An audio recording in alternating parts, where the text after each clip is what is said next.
नमस्कार, आप देख रहे हैं दूरदर्शन किसान। कार्यक्रम गांव किसान में आप सभी का स्वागत है। मैं हूं मोनालिसा। कार्यक्रम गांव किसान में हम आपके लिए खेती किसानी से जुड़ी हुई अहम जानकारियां लेकर आते हैं अपने 3 सेगमेंट खेती किसानी, हमारा पशुधन और कामयाब किसान की दास्तान के जरिए। तो आइए शुरू करते हैं आज का ये कार्यक्रम।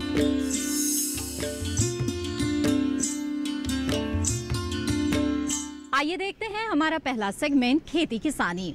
कृषि के क्षेत्र में कई तरह के शोध व अनुसंधान कार्य होते रहते हैं, लेकिन इन तमाम जानकारियों को किसानों तक पहुंचाने के लिए देश के लगभग हर जिले में कृषि विज्ञान केंद्र खोले गए हैं। ये कई तरह से किसानों की मदद करते हैं। उन्हें कई तरह के प्रशिक्षण दिए जाते हैं, जिनका लाभ उठाते हुए किसान आसानी से खेती किसानी कर सकते हैं और कृषि से जुड़े उद्यमों से भी जुड़ सकते हैं। तो कृषि के क्षेत्र में कृषि विज्ञान केंद्रों की भूमिका पर नजर डालते हैं और देखते हैं ये रिपोर्ट।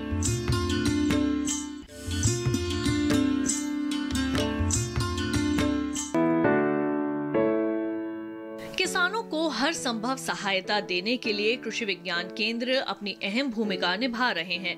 आज हमारे देश में करीब 721 केवीके कार्यरत हैं, जो देश भर के किसानों को उन्नत खेती, पशुपालन, कृषि यंत्रों के समुचित उपयोग और कम समय में बेहतर मुनाफा देने में प्रयासरत हैं।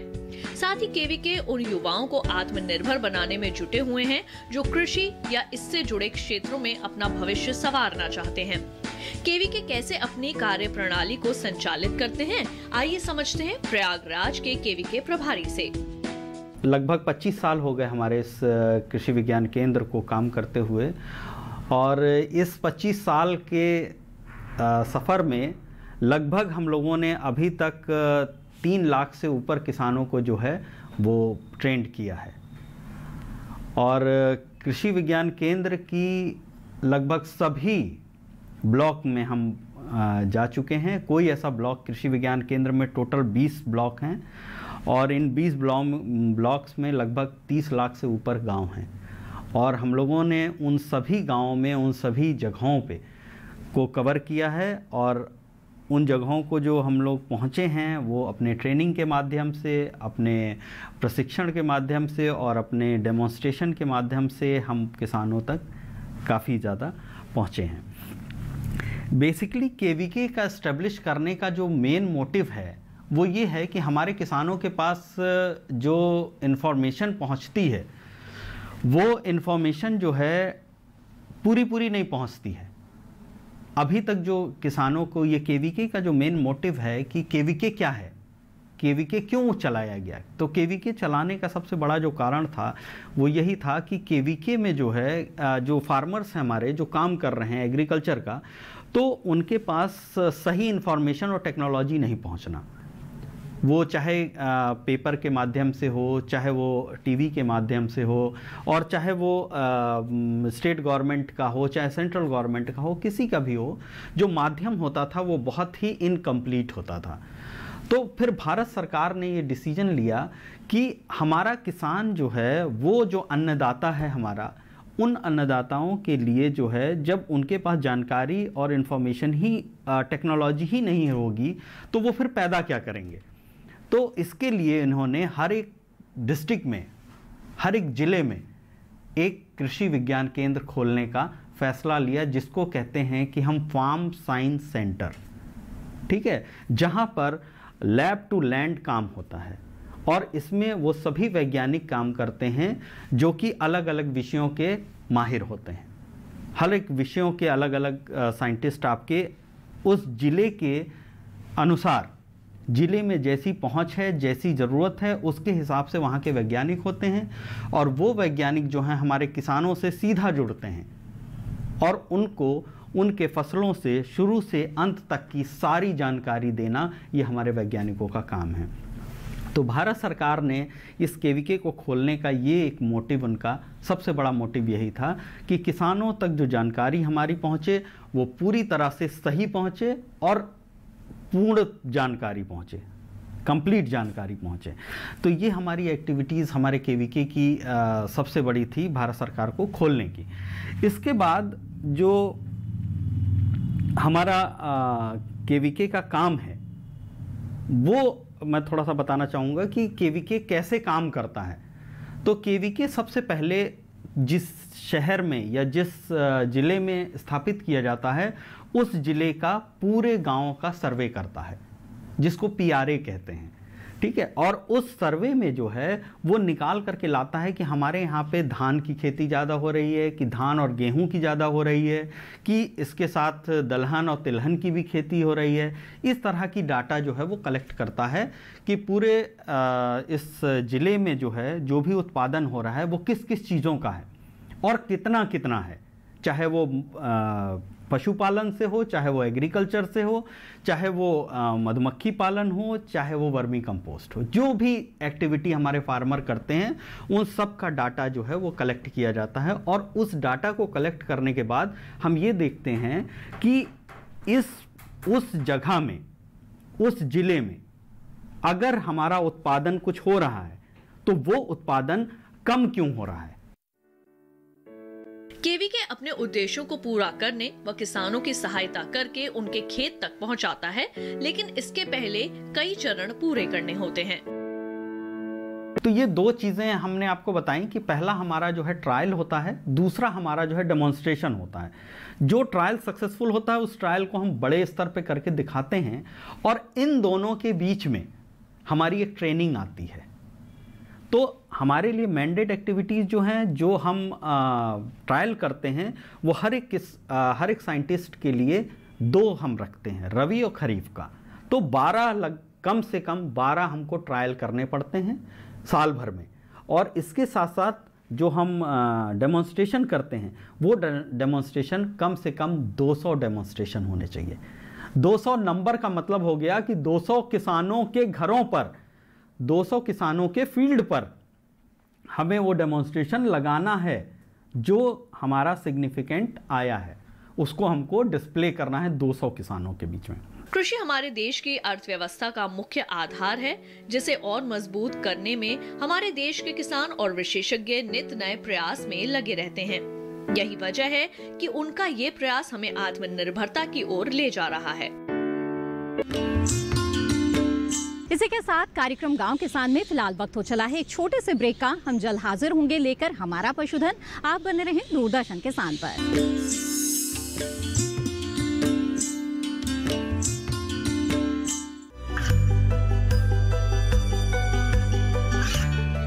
गांवों और पिछड़े क्षेत्रों में सरकारी योजनाओं की जानकारी पहुंचा। देश में कौशल और क्षमता विकास कर ग्रामीणों को सामाजिक बदलाव और विकास से जोड़ने की दूरदर्शन किसान की पहल चौपाल चर्चा देखें सोमवार से शुक्रवार सुबह 9 बजे।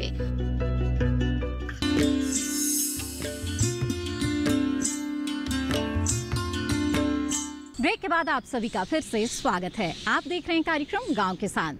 आइए देखते हैं हमारा अगला सेगमेंट, हमारा पशुधन।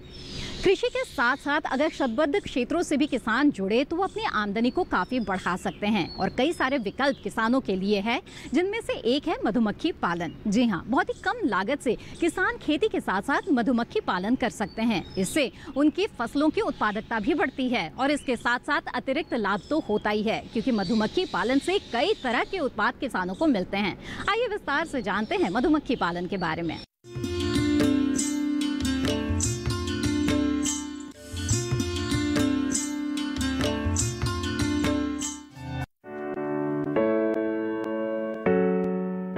एक छोटा सा जीव मधुमक्खी जो पर्यावरण और किसान की तकदीर बदलने में सक्षम है, क्योंकि मधुमक्खियां उन कीटों में सबसे ऊपर है जो परागण करने में सहायता करती है।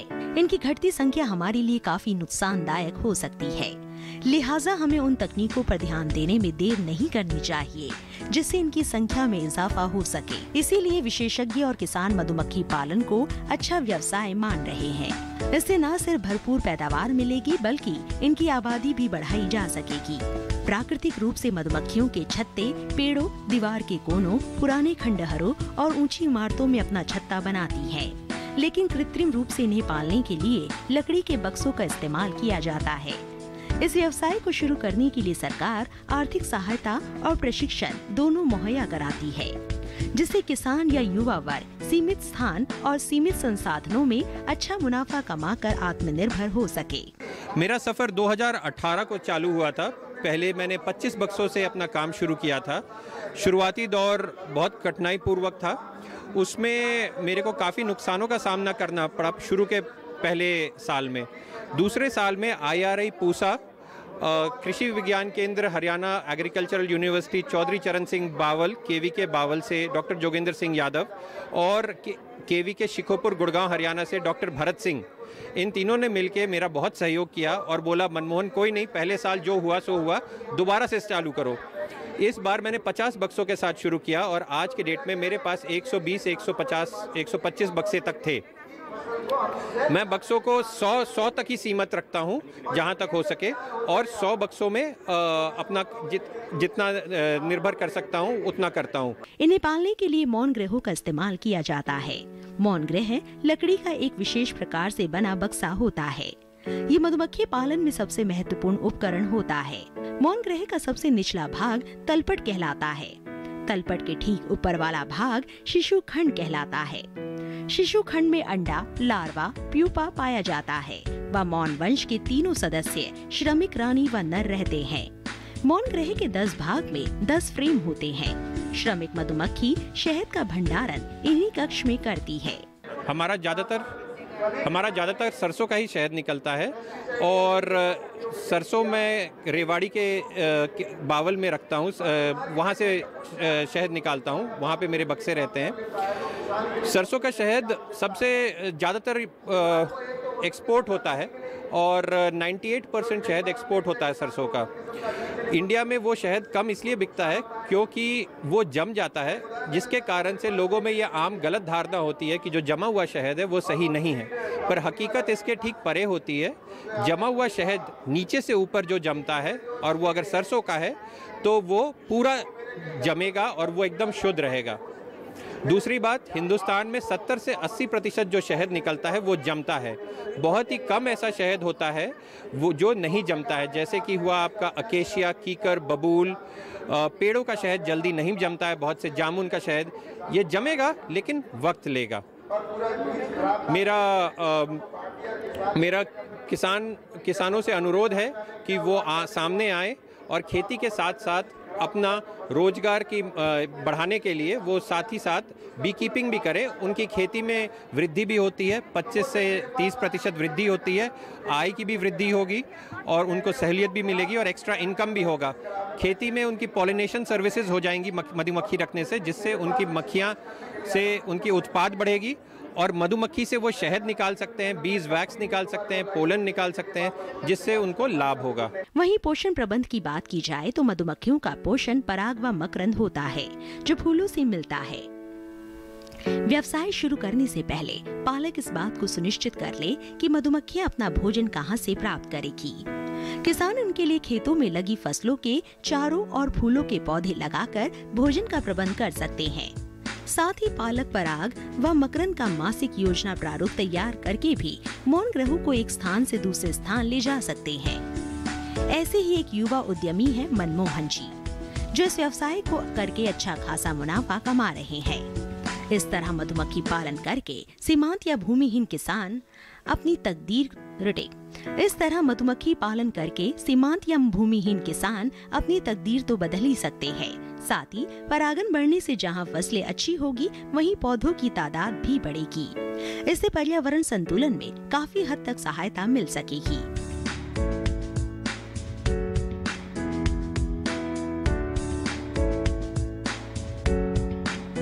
पशुओं से अधिक उत्पादन प्राप्त करने के लिए जरूरी है मौसम के अनुसार उचित पशु प्रबंधन। तो आइए देखते हैं क्या कहता है इस माह का पशुपालक कैलेंडर।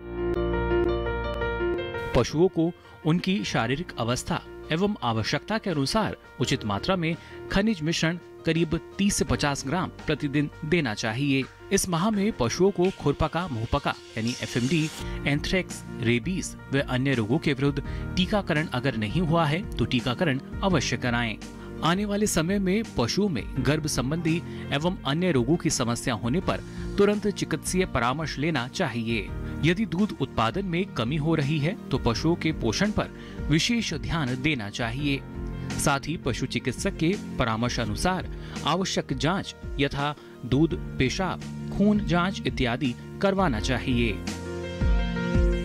इसी के साथ कार्यक्रम गांव किसान में वक्त है एक और छोटे से ब्रेक का। ब्रेक के बाद हम देखेंगे कामयाब किसान की दास्तान। आप बने रहें दूरदर्शन किसान पर।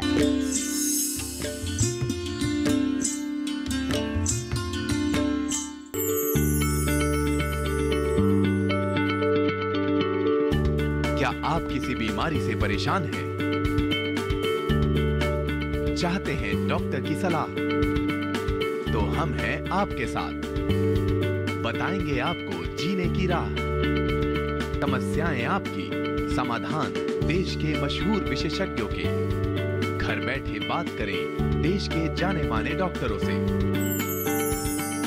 हमारे लाइव प्रोग्राम स्वस्थ किसान में हर शनिवार शाम 6 बजे से 7 बजे तक।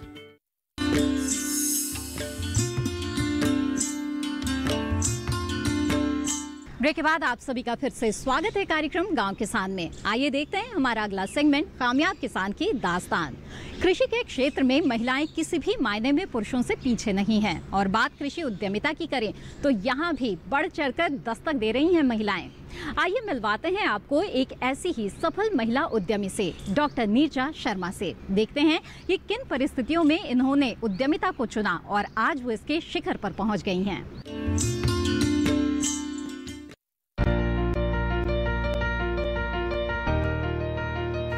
समय तेजी से बदल रहा है। हमारे समाज में महिलाओं की बढ़ती भागीदारी तरक्की की नई राहें खोल रही है। अब महिलाएं घर, खेत और बाजार में भी अपनी अलग पहचान बनाने में सक्षम हो रही है। वो समाज से तालमेल मिलाकर अपनी तकदीर खुद लिख रही है। ऐसी ही एक महिला है जिन्होंने खेती और जैविक उत्पादों के लिए अपने प्रोफेशन को छोड़ दिया और बन गई कामयाब महिला उद्यमी। आज वो और उनके साथ कुछ और महिलाएं मिलकर जैविक उत्पाद में नए आयाम हासिल कर रही है। ट्रैक्टर चला रही ये महिला है डॉक्टर नीरजा शर्मा। नीरजा पहले एक शिक्षिका थी। बच्चों को शिक्षित करते करते उन्होंने लोगों को जैविक उत्पादों को जागरूक करने का विचार बनाया और टीचर की नौकरी छोड़ खेती और उससे जुड़े उत्पादों को बनाने का रुख किया। आज नीरजा जैविक रूप से गुड़ बना रही है जो लोगों के स्वास्थ्य के हिसाब से बेहद जरूरी और उपयोगी है।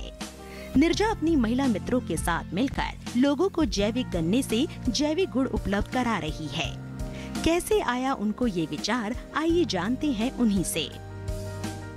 मैं एक शिक्षिका थी, परंतु मन में ये विचार आया कि समाज में सभी लोग रह रहे हैं, परंतु हर घर में, हर मोहल्ले में, शहर में अनेक बीमारियों से सभी लोग पीड़ित हैं।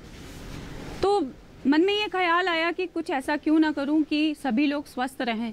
तो इसीलिए जॉब छोड़कर मैंने ये बीड़ा उठाया कि सभी को जैविक उत्पादों को उपलब्ध कराऊंगी और एक स्वस्थ समाज का निर्माण में अपना योगदान दूंगी। तो आजकल मैं देखती हूँ कि हर जगह पर किसान हैं या जो भी लोग खेती कर रहे हैं वो अधिक पैदावार प्राप्त करने के लिए रसायनों का प्रयोग कर रहे हैं, केमिकल का प्रयोग कर रहे हैं, अनेक प्रकार के जो हानिकारक तत्व हैं उनका प्रयोग कर रहे हैं। जिससे क्या होता है, जो ग्राहक है वो खरीदता है और उसका उपयोग करता है तो उसके स्वास्थ्य को हानि होती है। उसके स्वास्थ्य को ही नहीं बल्कि घर में रहने वाले हर सदस्य को अनेक तरह की बीमारियां होती हैं। परंतु ये सब देखकर मन को बहुत दुख पहुंचता है। इसीलिए मैं ये सोचती हूँ कि जो किसान हैं उनको जैविक तरीके से अपनी फसलों को पैदा करना चाहिए। मोदी जी ने एक पहल करी है कि वो जैविक उत्पादों को आगे बढ़ाएं। तो यहाँ जो बहुत सारे किसान ऐसे हैं जो जैविक उत्पाद कर रहे हैं, पैदा कर रहे हैं, परंतु जैविक उत्पाद पैदा तो कर लेते हैं परंतु उसकी मार्केटिंग कैसे हो। तो इसी मार्केटिंग के चक्कर में क्या होता है कि उनका जैविक उत्पाद जो उन्होंने उत्पन्न किया है, पूरे साल मेहनत करी है, तो उसका उन्हें कोई भी उचित दाम नहीं मिल पाता, उचित परिणाम उनको नहीं मिल पाता। तो ऐसे में क्या किया जाए। तो यहाँ मैं ये देखती हूँ कि मेरी एक मित्र हैं जो कि कुशावली में रहती हैं, अनीता सैनी। उन्होंने जैविक गन्ना वो उत्पन्न कर रही हैं, परंतु हर बार क्या होता है कि वो मजबूर हैं, विवश हैं कि अपने जैविक गन्ने को वो उसी मिल में देती हैं जहाँ पर चीनी बनती है और उसी दाम में उनका जैविक गन्ना वहाँ चला जाता है। तो इससे उनको कोई फ़ायदा नहीं होता। पूरे साल वो मेहनत करती हैं परंतु उनको कोई फ़ायदा नहीं होता। तो ऐसे में मैंने ये सोचा क्यों ना जो वो दाम मांग रही हैं उसी दाम में मैं उनके गन्ने को खरीदूं और उनको भी फ़ायदा दूं और अपने समाज को भी फ़ायदा दूं। इसीलिए उनका जो जैविक उत्पाद है गन्ना जो वो पैदा कर रही हैं, जो उनको मजबूरी में मिल में देना पड़ता है कम दाम में, तो ऐसे में जो उनका मुंह मांगा दाम है उसके अनुसार मैं उनको दाम देती हूँ और उनका गन्ना खरीद कर, उनका जैविक गन्ना खरीद कर मैं उसका गुड़ बनवा रही हूँ। अपने जैविक उत्पाद को बनाने में और भी महिलाओं को शामिल कर रही है, जिससे महिलाएं अपने आत्मनिर्भरता के दायरे को बढ़ाएं और परिवार के साथ साथ समाज के प्रति अपनी जिम्मेदारियों को भी निभाएं। तो यहाँ जब मैं जैविक उत्पादों की बात करती हूँ तो मैं यहाँ आपको ये बताना चाहूँगी कि यहाँ मैं जैविक उत्पाद यानी कि जैविक उत्पाद में एक है गुड़ को मैं बनवा रही हूँ। और ये गुड़ कैसे बन रहा है? जैविक गन्ने के द्वारा। तो जैविक गन्ना मैं कहाँ से ले रही हूँ कि यहाँ जो अनीता सैनी जी हैं, ममतेश सैनी जी हैं और जूली सैनी जी हैं, इनका फार्म है और ये जैविक गन्ना वहाँ पर कर रही हैं और हम सभी लोग मिलकर उस जैविक गन्ने को करते हैं। जैविक खेती करने से हमारे गन्ने की लंबाई सामान्य से भी बहुत ज़्यादा है, जिससे 18 या 20 फीट तक की है। हमारा चिराग कृषि फार्म है जहाँ पर हम जैविक खेती तैयार करते हैं। हमारे खेत में कई तरह की खेतियाँ की जाती है, मतलब उसमें गन्ने की बात हो रही है स्पेशली। यहाँ पर मैं गन्ने के बारे में आप लोगों को बताना चाहूँगी कि हम अपने खेतों में ही गन्ना तैयार करते हैं। जैविक तरीके से ये गन्ना तैयार किया जाता है, इसमें जैविक खाद का इस्तेमाल किया जाता है। और दोस्तों मैं आपको ये भी बताना चाहूँगी यहाँ पर कि जो हम खाद तैयार करते हैं वो हम अपनी निगरानी में ही जैविक केंचुए द्वारा ये खाद तैयार किया जाता है, अपनी निगरानी में इसको तैयार किए जाते हैं। इस खाद को तैयार करने में किसी भी तरह का रसायन प्रयोग नहीं किया जाता जो खेती के लिए या गन्ने के लिए हानिकारक हो। और इस प्रकार हम अपने गन्ने को जब बो देते हैं उसमें धीरे पानी देकर खाद देकर तैयार कर जाते हैं। जब वो फसल एक तैयार हो जाती है उस फसल को, तो उन गन्नों को हम तैयार गन्नों को हम कोल्हू के द्वारा, क्योंकि ये आप सभी जानते हैं कि गुड़ का उत्पादन कोल्हू में तैयार किया जाता है, बड़े लेवल पर मील में होता है, लेकिन कोल्हू जो होते हैं मेन गुड़ के लिए कोल्हू का इस्तेमाल किया जाता है। तो इस गन्ने को कोल्हू में ले जाया जाता है, वहाँ पर अपनी देख रेख में ही हम इस गुड़ को तैयार करते हैं। और इसे तैयार करने में भी कुछ गुड़ में हम अन्य तरह के स्वास्थ्यवर्धक खाद्य हैं, जैसे कि तिल हुआ और बादाम हुए, इस तरह के ड्राई फ्रूट्स भी हम उनमें मिलाते हैं ताकि वो स्वास्थ्य के लिए, गुड़ तो वैसे भी स्वास्थ्यवर्धक होता है, लेकिन इस तरह की ये स्वास्थ्यवर्धक चीज़ों को डालकर ये हमारे स्वास्थ्य के लिए और भी ज़्यादा अच्छी हो जाती हैं। इस प्रकार हम अपने घर से लेकर इस पूरे समाज को स्वस्थ रखने के उद्देश्य से ये हम जैविक गुड़ तैयार कर रहे हैं। लघु और कुटीर उद्योग आज महिलाओं के लिए सबसे अच्छे प्लेटफॉर्म है। महिलाएं मशरूम उत्पादन, अचार, मुरब्बा और जैविक उत्पाद बनाकर जहां खुद को सशक्त बना रही है, वहीं समाज को भी 2 कदम आगे ले जा रही है। इसी के साथ कार्यक्रम गांव किसान में आज बस इतना ही। हमें उम्मीद है कि आज के कार्यक्रम में जो जानकारियां दी गई हैं वो आपके लिए जरूर फायदेमंद साबित होंगी। इसी के साथ मुझे दीजिए इजाजत। आप बने रहें दूरदर्शन किसान पर। नमस्कार।